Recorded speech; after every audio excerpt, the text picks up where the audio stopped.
In this problem, we're to calculate the acceleration of this 100 kilogram crate, which is on a frictionless inclined plane that's angled 30 degrees above the horizontal. It's being pushed horizontally by somebody or something with a force of magnitude 200 newtons, and all of this is taking place near the surface of the earth. All right, let's get started. In order to find the acceleration of this crate, we need to identify the forces, all of them, acting on this crate. So to help us do that, let's draw a free body diagram. I'm not going to label it with the mass. We know the mass of that crate is 100 kilograms. I'll save space for the forces. So here we go. This is on the surface of the Earth, so that we know the Earth exerts a gravitational force on this crate of magnitude mg, where m is the mass of the crate. So 100 kilograms times 9.8 meters per second gives us a force of magnitude 980 newtons. Now, the crate also exerts an upward force on the Earth of the same magnitude, but the opposite direction. Those are the Newton's third law pairs. But we don't include that one on this diagram. We only want the forces that are exerted on the crate, not the forces that that crate exerts on other things. Okay, there's also this 200 Newton force magnitude, pushing force, that's being exerted on the crate. Now there is a Newton's third law pair to that. If something is pushing the crate to the right with a force of magnitude 200 newtons, that crate is pushing that thing to the left with a force of the same magnitude, namely 200 newtons. We don't include that on the diagram.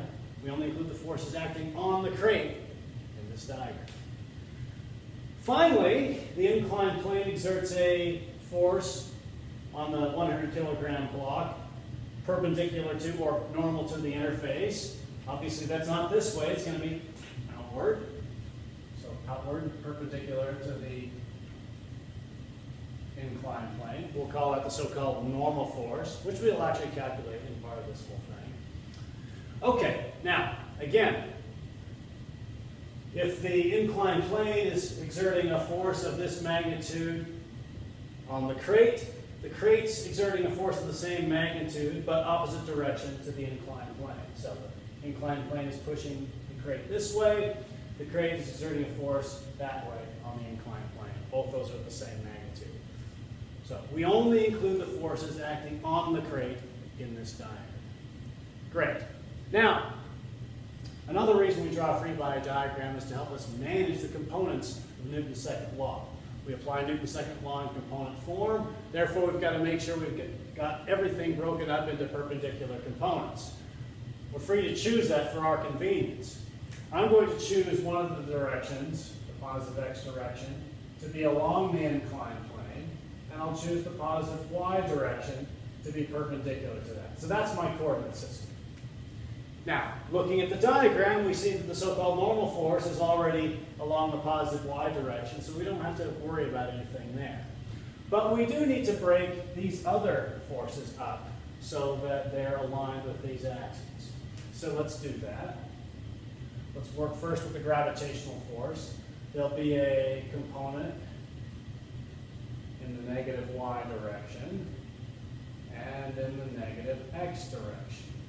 And now I can imagine that picturing this there is that leg of a triangle, or picturing this one here. I'm just breaking them this way for convenience.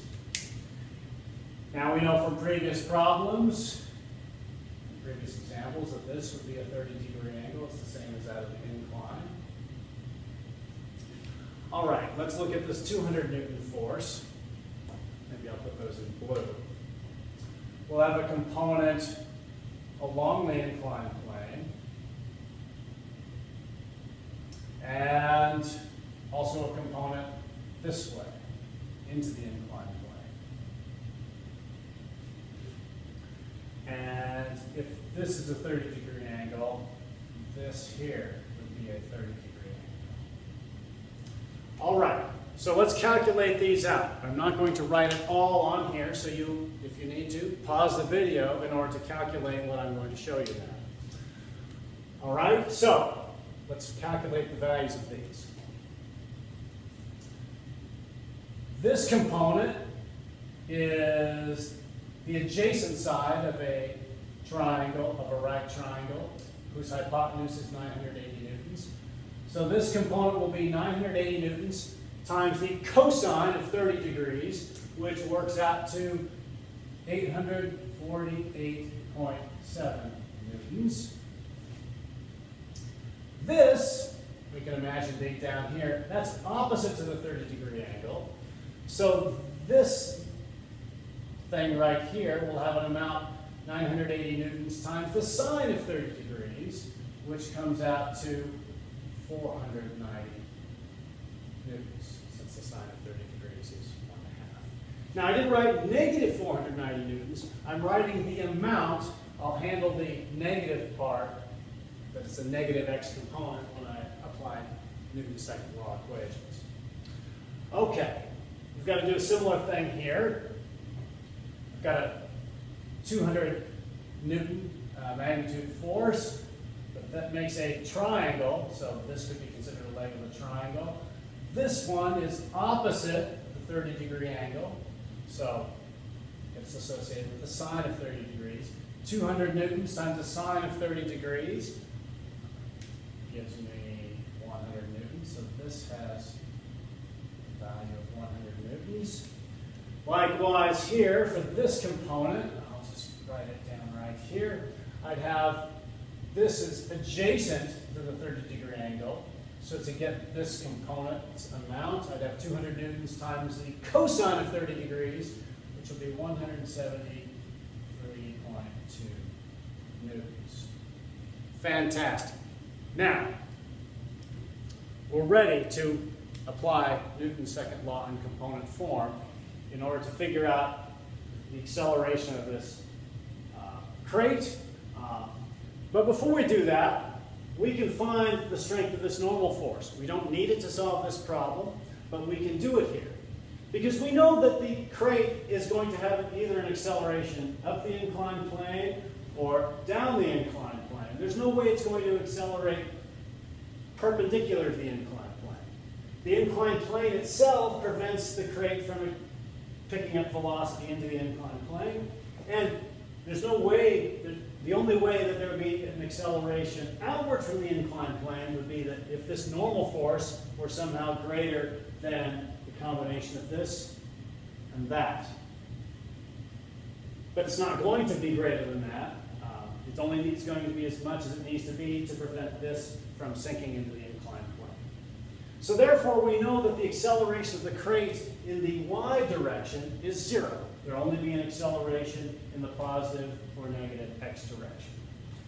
Okay, so we can use that to our advantage. Looking at Newton's second law components in the y direction, the sum of the forces in the y direction acting on this crate will be equal to the mass of the crate times the acceleration in the y direction of the crate. So, stuff acting on the crate equaling stuff relating to the crate. Okay, let's plug these things in. Before we do that, let's just simplify, well, clear some things up on our diagram. We don't want to double count anything.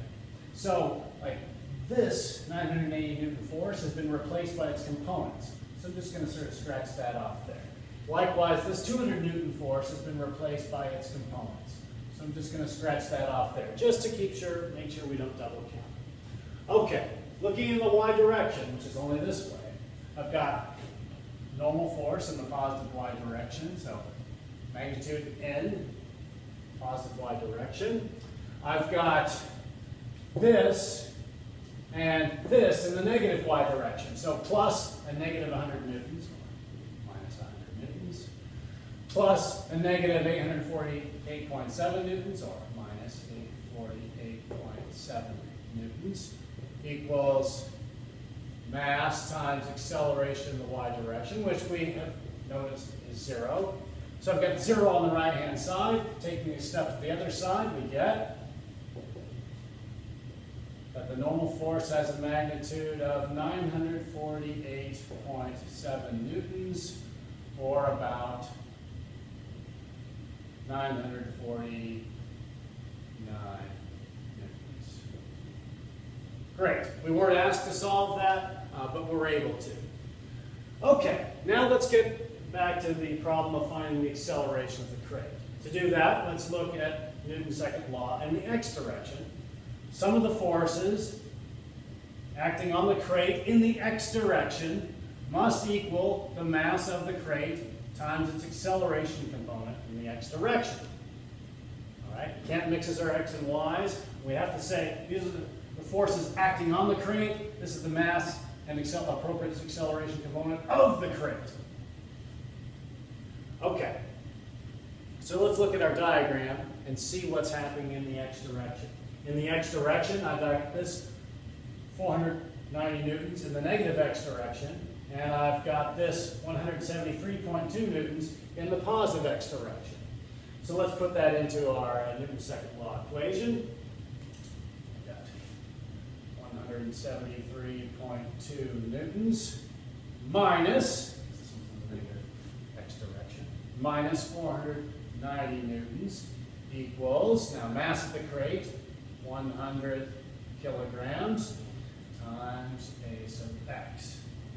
All right, let's solve for the acceleration in the x direction. And we get negative 3.17 meters per second is equal to the acceleration component in the x direction. Now we need to interpret that. We need to interpret that. We look at our coordinate system and we say, the positive x direction was up the inclined plane, so the negative x direction must be down the inclined plane. So interpreting this, a negative value means down the inclined plane. So if I wanted to write an acceleration vector, I could write it this way. 3.17 meters per second would be the magnitude of the acceleration, and a direction down the plane.